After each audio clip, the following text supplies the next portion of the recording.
As football season winds down, we have to give credit where credit is due to the New England Patriots. Now, it goes without saying that the city of Boston has had an interesting relationship with the issue of race, even as of recent.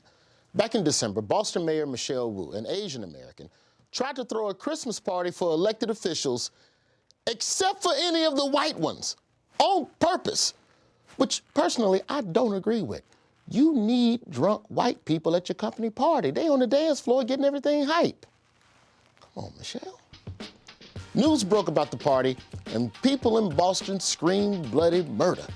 About 3 weeks later, accusations of plagiarism forced Harvard's first black president, Dr. Claudine Gaye, to step down amid controversy that many would say was never really about plagiarism at all.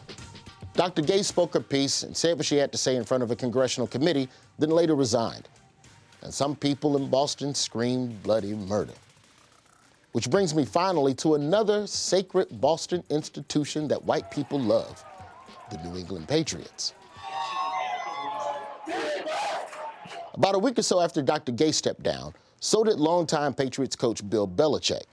The move had been long rumored, and it wasn't really that much of a surprise. What was a surprise was that the Patriots immediately hired a black dude named Jerod. Jerod. It don't get much blacker than the name Jerod. Only famous Jerod I know is Carmichael, and every time I see him, he's somewhere in a fur coat with no shirt on. Jerod Mayo played 8 years for Belichick and won the Super Bowl with him before joining his coaching staff in 2019. He learned from the best, so Jerod Mayo is far from a diversity hire.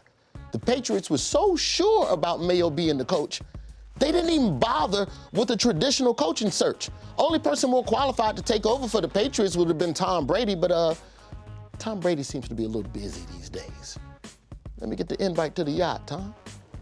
The decision was such a no-brainer for the Patriots that they announced Jerod Mayo as the head coach just 2 days after Belichick resigned. I don't think any black coach in sports has ever gotten a job this fast. Jerod got the job so fast, I saw him at the press conference, he didn't even have time for a haircut. Then, when sitting down in front of a bunch of microphones, he spoke his truth.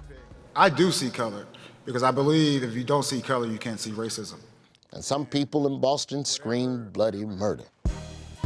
At a time where diversity initiatives are being erased and there is active legislation against affirmative action, it can't help but seem like people are looking for a reason to chop down qualified black people, especially when they speak their own truth.